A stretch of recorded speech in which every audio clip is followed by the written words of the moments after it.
UFC Fight Night Vegas 14, Felder versus Dos Anjos takes place this weekend, and I'm going to go through the entire card, starting with the early prelims, ending with the main event, giving my prediction and breakdown for every single fight on the card, starting with our early prelim opener of Don'Tale Mayes versus Roque Martinez, a heavyweight bout. Both of these guys coming off losses right now. Don'Tale Mayes actually coming off 2 losses in a row to Cyril Gane, and then more recently, Rodrigo Nascimento Ferreira submitted him as well. Not too bad losses to have. Rodrigo Nascimento Ferreira at the time was 7-0 at the time, undefeated. Cyril Gane was 4-0 at the time and might now go on to beat Junior Dos Santos. So I don't think I'm going to take away too much from Don'Tale Mayes for losing those fights, but he's got a chance here to rebound and keep his position in the UFC against Roque Martinez, who is just a fat guy in the heavyweight regional scene. Used to be somewhat good and win a lot of fights against some cans. Recently, he's not been too good. He coming off a massive beating against Alexander Romanov, who just basically beat him like a drum.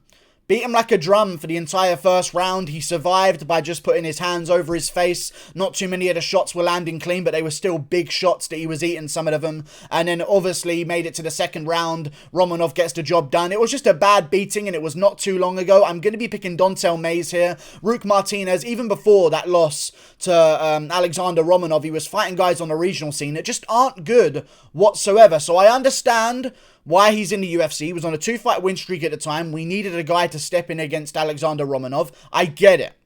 But the guy he beat even to get into the UFC, some Asian guy, 47 years of age, good record, don't get me wrong, but against absolute cans, he's amassed that record. It wasn't even a good record.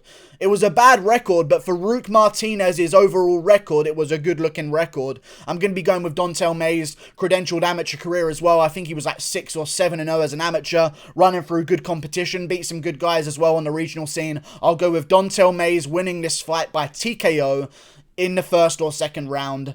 And I'm going to go with Don'Tale Mayes. Moving on, Geraldo de Freitas Jr. versus Tony Gravely. Great fight. I'm going to go with Tony Gravely here. I think he'll get the submission win against Geraldo de Freitas Jr. Now, don't get me wrong, Geraldo de Freitas Jr. is a good fighter. I know a lot of people just look at those losses and try and judge him based on those, but I'm not going to do that. I like his chances in this fight. I'm just definitely going to be going with Tony Gravely because even in his last loss to Brett Johns, I respect that loss, okay? Because he looked very good in that fight. He had a bunch of good scrambles for Brett Johns on the ground, and Brett Johns is a guy who then went on to beat Montel Jackson, who's a beast in the bantamweight division. But still, I am going to be going with Tony Gravely here to get the job done against Geraldo de Freitas Jr. Geraldo de Freitas coming off a split decision loss to Chris Gutierrez. Not too bad. Don't get me wrong. And before that, he beat Felipe Colares, who was 8-0. But as we saw, I just mentioned Montel Jackson. Felipe Colares has been having a rough time of things recently, and he just got destroyed by Montel Jackson, and he's lost other fights as well. I just believe that Tony Gravely will get the job done by submission. I like Geraldo de Freitas Jr., however, I just don't see him finding a way to out-scramble Tony Gravely on the ground. I think Tony Gravely is going to do a good job. Get it done in the first round by guillotine choke submission. He's beat a bunch of good guys in his career, including the guy that he beat on the Contender Series, who was 15-5 at the time. Had great scrambles with him. And also, something I want to be very clear about here, Geraldo de Freitas Jr. has great cardio. That's often how he does well in his fights. And I mean, he did outstrike Felipe Colares for all 3 rounds, don't get me wrong, but still, in a lot of his fights, he seems to pick up the pace a little bit later on in the contest.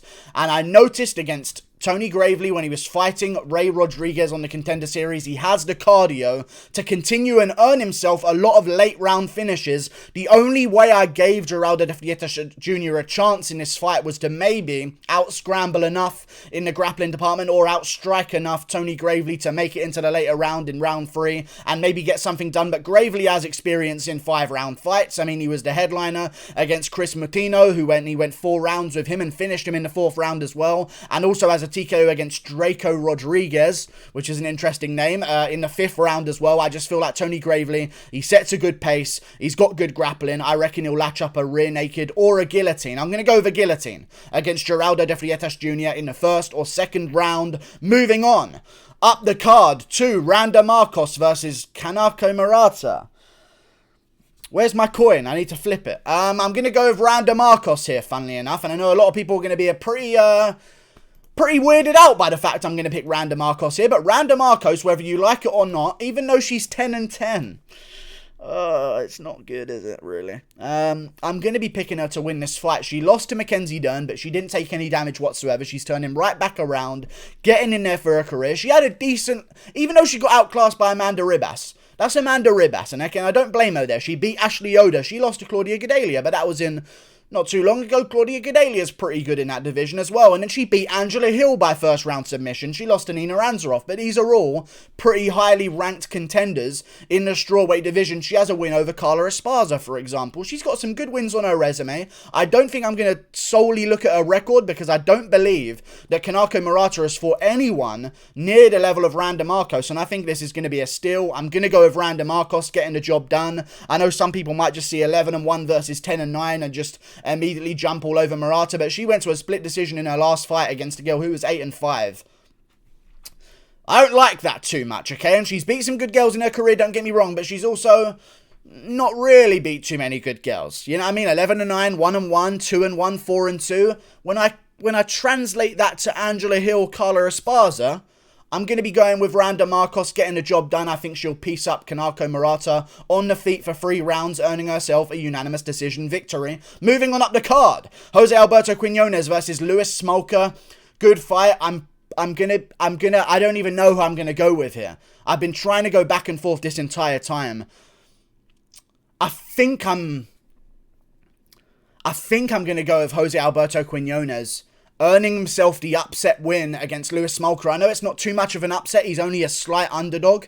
But I reckon he's tall enough and rangy enough to beat Louis Smolka, who, although is a good fighter, okay, and I know that he's lost to good fighters as well in Casey Kenny in one of his more recent performances, and he's a good fighter. He beat Ryan McDonald, who was 10-1 at the time, but Ryan McDonald fought a whole bunch of cans to get his record to 10-1. Lost to Matt Schnell by a submission as well, and got beat by a bunch of other guys in the flyweight division. I just feel as though Jose Alberto Quinones is going to be a little bit too big, a little bit too rangy. He's good on the ground as well. And talk about, listen, Jose Alberto Quinones, I know he's 8-4. Okay, and some people might not see that as a good record. And this is the same situation with Randa Marcos as well. But when you look at the guys that he's lost to, Sean O'Malley, okay, not too bad. I know a lot of people think down of Sean O'Malley now because he got hit in the right nerve spot on his knee area against Marlon Vera and couldn't walk in the fight. But, you know, it's a pretty good name to lose to, not too embarrassing. I know he got finished in the first round, but still I'm willing to overlook that. He's taken a lot of time off, 8 months off, by the way, which is a very long time, showing that he's very serious about his career, because if he were to jump right back in there after that O'Malley loss, I'd be kind of worried. But Jose Alberto Quinones, his record is battle-tested. He beat Alejandro Perez, who was 13-4 at the time, in his second ever fight, ever. No amateur career, second ever pro fight. He fights Alejandro Perez, 13-4, beats him.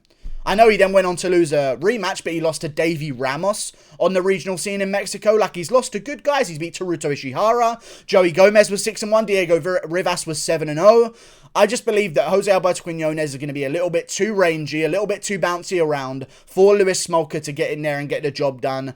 I don't think he's going to be able to be taken down in the fight because Louis Smolka doesn't go for too many grappling situations unless he's kind of needing to. You saw against Casey Kenny in their fight, Kenny cracked him with a big shot and Louis Smolka got a little bit rocked and then shot for a lousy takedown and got guillotined immediately. But still, I'm going to go with Jose Alberto Quinones. Even against Nathaniel Wood, I believe Jose Alberto Quinones was barely outstriking him in the first round. Like, he was doing a good job on the feet with Nathaniel Wood. I give Alberto Quinones the credit. I think he will go out there and earn himself a unanimous decision victory.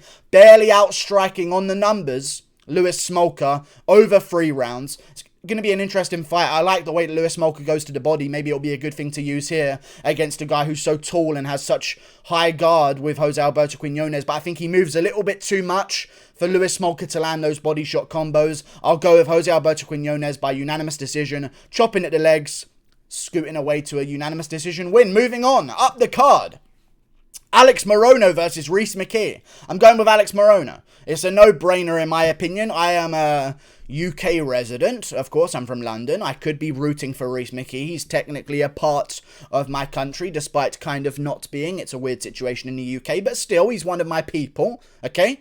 Originally, when you think genetically, maybe I should be rooting for this guy, but I'm going to go with Alex Morono here. I like Rhys Mckee, man. He's not good. And I'm big on guys from the UK, okay? And I big him up, like Jack Cartwright is in the UK right now, and I'll toot his horn all day. Nathaniel Wood, I thought he beat Casey Kenny. I'll toot his horn all day long, okay? Arnold Allen, I'll talk about these guys, and I'll be biased. But when it comes to Rhys Mckee, I just haven't seen what I've seen with these other guys. Like with these other regional UK guys, they go out there and they blow good competition out of the water. And Rhys Mckee, he doesn't blow guys out of the water. You know, he has close fights with people that he should not be having close fights with. And even in his last loss to Khamzat Chimaev, listen, I knew that was going to happen, okay? Obviously, he was going to lose to Khamzat Chimaev. He's a lightweight from Cage Warriors, stepping in on a couple of days' notice against Khamzat. It was going to happen. I just feel that Alex Moreno is going to be able to do anything he wants with Rhys Mckee on the feet, because Rhys Mckee is not that good, man. Just isn't. He beat a guy 9-7. Good job. That was his win to get himself into the UFC. Can you imagine? Can you imagine a guy winning against someone 9-7 and earning a shot in the UFC? I know it was on short notice, but I feel like they've got Rhys Mckee a little bit too early in his career. He's only 25 years of age. In my opinion, they should have let him just sort of gather a bit more experience on the regional scene against some good opponents, slowly work his way up against someone with maybe a 2-to-1 ratioed record, for crying out loud. I just don't see Rhys Mckee going out there and getting the job done. I think he's a lightweight. I know he shouldn't probably cut too much weight because he's a big, tall guy for the division of lightweight, but he should go back to lightweight because you're not beating Alex Morono. Like, Alex Morono was doing good against Nico Price, knocked him down in that fight, and I was out striking him as well before getting hit somewhat after the bell in that fight. There was a bit of a controversy there, but still, Alex Moreno is a guy who beat Max Griffin, who we've just seen bounce back and look really good against a new contender in the division in Ramiz Brahimaj. Brutal ear injury, as we all know. He beat Zach Otto, who was 17-6. Kenan Song, who was 14-4. I believe we're going to see a unanimous decision, pick-apart performance by Alex Morono on the feet for 3 rounds against Rhys Mckee, because Rhys Mckee was not doing too good against Perry-Andre Goodwin, who was 8-5 at the time. He was getting hit with big shots in the first round, and yes, he eventually got the guillotine choke in the third. I just haven't seen Rhys Mckee blow these cans. You got to make cans look like cans. You can't be having a bit of a scrap with him, and I don't think he's going to get the job done against Morono. I think Morono's going to bounce back and win a unanimous decision victory against Rhys Mckee on the feet for 3 rounds. Moving on, up the card, Ashley Yoda versus Miranda Granger. Fucking hell. I'm going to go, I know what I'm going to go with, but it's just, I don't want to say it because women's fucking MMA is so annoying. I'm going to go with Ashley Yoda. She had a decent fight with Livia Hinata Souza. It was very close, and Livia Hinata Souza is a beast in the division. She's got a very credentialed record. And Miranda Granger, in my opinion, I just don't see her outstriking the longer, rangier Ashley Yoda. She's got good kicks.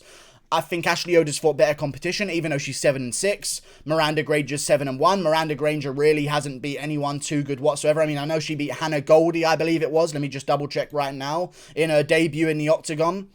Hannah Goldie, I want to say. Yes, it was Hannah Goldie. Then she went on to lose to Amanda Lemos in the first round by submission. I'm going to be going with Ashley Yoda winning this fight, just barely outranging Miranda Granger on the feet for 3 rounds. Maybe shoot a takedown here or there. Granger's not much of a takedown shooter. I think I'll go with Ashley Yoda just barely outstriking her on the feet for 3 rounds, but it's not going to be interesting. It's not going to look good. Even against Hannah Goldie, she didn't really look too impressive, but she won the fight, don't get me wrong. But Hannah Goldie's a girl who hasn't really fought anyone that good. It's just hard. It's women's MMA, so what am I supposed to do here? I'm going to go with Ashley Yoda, barely outstriking her on the feet for 3 rounds. It'll probably be a split fucking decision for no fucking reason. That's what we'll go with. Yoda wins, in my opinion. Moving on, Kay Hansen versus Corey Mckenna is the headliner of the prelims of this card.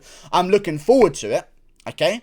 I really am. In many ways, Corey Mckenna, again, should maybe be rooting for her, but she's from Team Alpha Male. She looks good on the Contender Series. She didn't look too good on the Contender Series against a girl who maybe she should have made a bit more of a statement against. I didn't like her performance on the Contender Series. She fought a girl who was, what was her record in the Contender Series? 5-1. It was decent.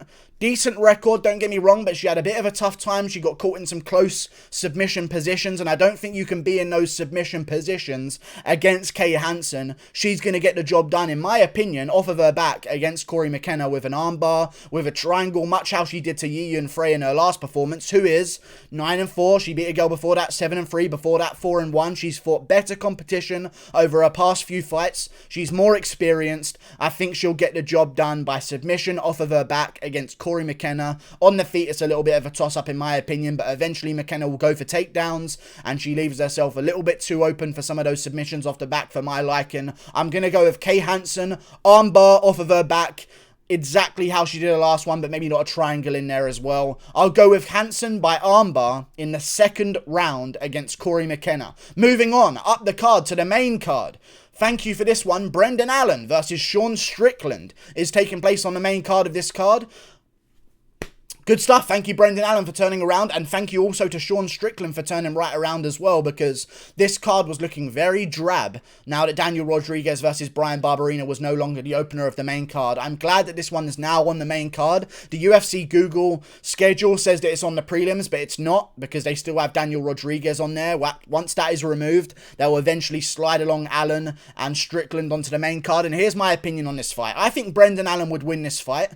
The only way I would consider Strickland potentially winning an upset, because Strickland's been taken down, he's been controlled by Usman in his career, and he's lost to some really good guys, don't get me wrong. Santiago Ponzinibbio, Kamaru Usman, these aren't bad guys to lose to, but those are at welterweight. You're dealing with a different size of man in Brendan Allen. He's a huge guy, even for the middleweight division now.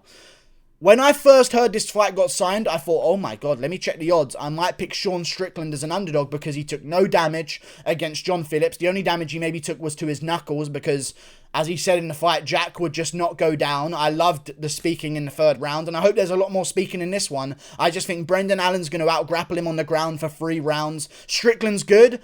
The only way I was going to pick him, and here's my big enchilada point, was if Brendan Allen was cutting weight again to 185 for this card. This is a catch weight bout. Brendan Allen's not cutting back down to 185 because Brendan Allen made weight a couple of days ago, and if he was going to try and make weight for as big of a middleweight as he is, trying to make weight again in a week, I would maybe pick Sean Strickland to catch him on the chin early because he's got good hands. I'm going to go with Brendan Allen, catch weight bout, no problems with another weight cut or anything like that. I think that favours Brendan Allen massively and does him a huge favour. I'll go with Brendan Allen controlling Sean Strickland on the ground and earning himself, you know what, a rear naked choke finish as Strickland tries to get back to his feet. I like Strickland. I just think against Jack Marshman, you know, you look good against Jack Marshman. You also took him to a decision. Just thought I'd point that out as well. Jack Marshman's not a good fighter, man. He's just not good whatsoever. And he took the fight on short notice as well. I don't think that Strickland has the power in his hands, able to keep and give Brendan Allen consequences and keep him off of him. And Brendan Allen's going to take him down, rear naked choke him in the second round. Allen gets the job done. Moving on up the card to another fight on the main card. Eric Anders versus Antonio Arroyo. Looking forward to this one. Eric Anders, good fighter, don't get me wrong. He's had a little bit of a trouble in his career. Lost to Khalil Roundtree, of course, lost more recently to Krzysztof Jotko. Had a pretty close fight there, though. It was a competitive one. Jotko definitely got the win, don't get me wrong, but still, it wasn't too exciting. I think that Antonio Arroyo is actually going to beat Eric Anders here, and I think that Antonio Arroyo is also the underdog, so pay attention to this one, because I think Antonio Arroyo has all the ingredients necessary to beat a guy like Eric Anders, who's very heavy on his lead leg, which is something we noticed in the Khalil Roundtree fight. Khalil Roundtree chewed apart that lead leg in that fight, and Antonio Arroyo did the same thing to the guy on the Contender Series, chewed up his legs, showed good grappling, had a great performance. I think he'll get it done against Eric Anders. Eric Anders is very good, don't get me wrong. I just feel as though maybe his fun little dabble into the MMA world is about to come to an end against Antonio Arroyo. Now, he's beaten some good guys in Vinicius Moreira, but who hasn't beaten Vinicius Moreira at this point in their career? Gerald Meerschaert, he got a win against. I thought he lost against Gerald Meerschaert, and that looks kind of bad now because Gerald Meerschaert's had some tough times recently, as we've seen against Ian Heinisch and Khamzat Chimaev. I just feel as though Eryk Anders is going to lose this fight to Antonio Arroyo, who's just a better contender. I know he lost his last fight to Andre Muniz, but that was by decision, and Andre Muniz is 18-4, now 20-4 after a big win by armbar in the first round against Bartosz Verbinski, who beat Darren Stewart, dare I add. Antonio Arroyo is a dangerous man. I think he'll get the job done against Eryk Anders. I believe in him. I think Antonio Arroyo chews up the legs, takes this to a unanimous decision win, holds Anders against the cage where he needs to, takes Anders down when he needs to, and I think Anders is going to be on the back foot because it feels like, unless you are a can, Anders is not going to be the guy who's controlling the fight. So I'm going to go with Antonio Arroyo chewing up his legs to a unanimous decision victory. 30-27, Antonio Arroyo. Moving on up the card, Julian Marquez versus Saparbeg Safarov. Now, Safarov is like so annoying because he seemed promising and he just loses to everyone. I'm definitely going to be picking Julian Marquez, but he is coming off of a roid suspension, which is very worrying because I don't know what kind of guy we're going to see on the scales, but I am going to bet on Julian Marquez getting the job done. He has some good wins in his career when you really take into consideration things. He beat Matt Hamill in his career, who was the legend that finished John Jones via headbutts to the elbow. I mean, are we forgetting about these kind of things? Are we forgetting? Are we pretending again, John? You know what I mean? Like, this is a real situation. Matt Hamill is a dangerous man for anyone, including one of the greatest of all time. I believe that Julian Marquez will get the job done against Saparbeg Safarov, but here's my overall prediction of the fight. I think he'll be losing. I think Saparbeg Safarov's going to shoot some takedowns, maybe win some grappling exchanges in the first round, but then get a bit more tired as he does. Then Julian Marquez is going to come back with a big finish, much how he did to Phil Hawes on the Contender Series. That win now looks really good. By the way, he beat Darren Stewart by front choke in the second round. That win looks really good in hindsight as well. He beat Cameron Olsen, who was 7-2. He's beaten some good guys in his career. I'll go with Julian Marquez. He did lose a split decision to Alessio Di Chirico. He's had some time off to evolve his game. He's still in his prime, 30 years of age. Saparbeg Safarov entering out of his prime right now to 34, unless he is Glover Teixeira, in which case, give him 5 years, he'll be fighting for a title again. But still, I'll go with Julian Marquez getting a finish in the second round. Moving on, up the card, Abdulrazak Alhassan versus Carlin Williams. I like Carlin Williams. I think he's a very good fighter. I'm going to be picking Abdulrazak Alhassan. I know that Carlin Williams is maybe the perfect guy for an upset because he's just a crazy guy, really long arms, weirdly built, very explosive in the first round, young, confident guy that's won a lot of his fights impressively, 10-3, but other than that, other than a 10-3 guy and an Alex Morono, on short notice with one big punch in the first round, who have you actually beaten? 8-2 Bo Yan, 6-5 Ladarius Jackson, 17-19 Tony Hervey, 7-7 PJ Kajihas, and these guys are making it to a decision with him. I need that to be mentioned. They're making it to a decision. I know he seems to be this guy that, he's going to KO everyone because he KO'd Morono on short notice. He doesn't KO everyone. You know, he went to a decision with Eric Laura, who was 2-1. I like Chaos Williams. I hope that he wins, because as much as I like Abdulrazak Alhassan, he's 35 years of age. He might be on his way out of the sport. Chaos Williams is the younger, more marketable guy. His name is Chaos, even though his name's actually Carlin. Don't know what's going on there, but they're going with Chaos on the schedule. No, they're going with Carlin on the schedule. I like Chaos. Let's go with Chaos instead, but still, this is a good time to switch the guard. I just feel that Abdulrazak Alhassan's going to come back in good condition because I've seen this. His fight with Munir Lazez.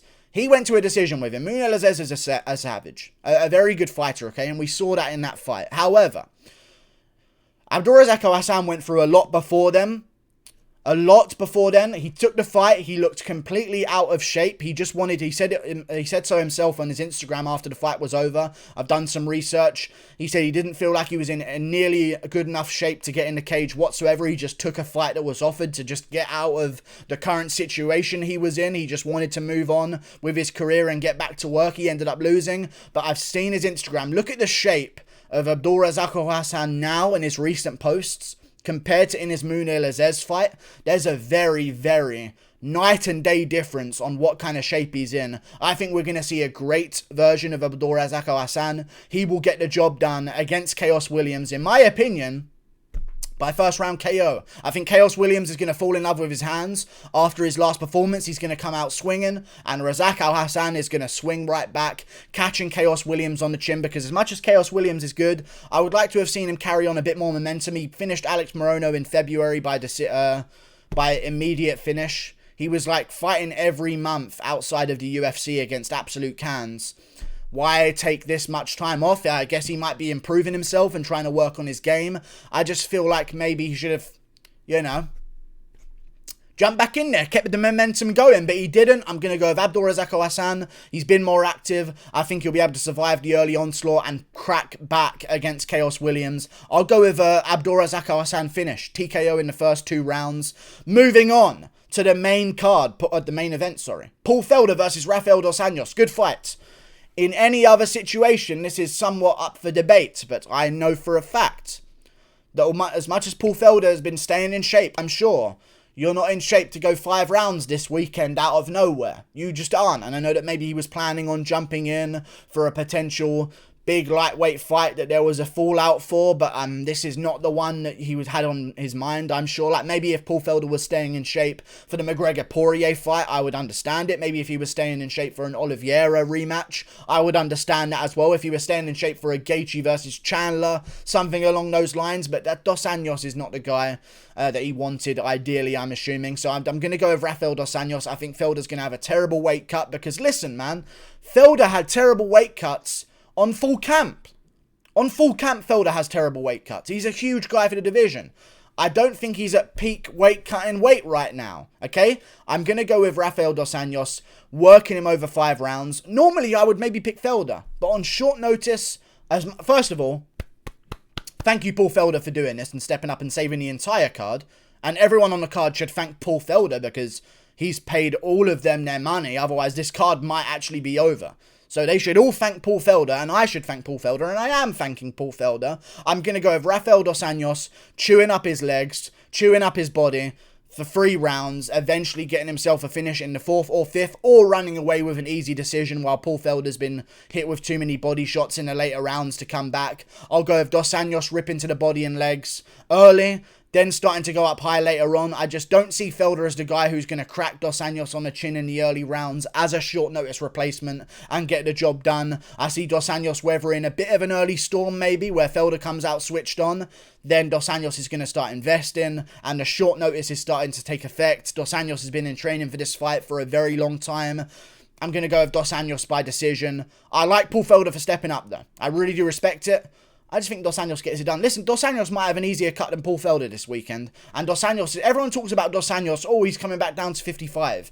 Dos Anjos was never a big 55er. He just lost to Tony Ferguson, Khabib Nurmagomedov. Looked good in those fights as well, by the way, even whilst losing. I know he got ragdolled by Khabib, but he got back up a lot of times in that fight. He didn't get completely smushed on the ground, if you'll remember. But still, I'm going to go with Dos Anjos. He's not a big guy for 55. He had a good chance at 170, but then eventually ran into the Covingtons and the Usmans. This will be the first time in ages that Dos Anjos is not coming up against a guy who wants to take him down, which is going to make him look even better, in my opinion, and more confident in his stand-up. I'll go with Dos Anjos.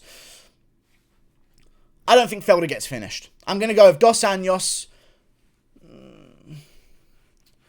I think Felder gets finished.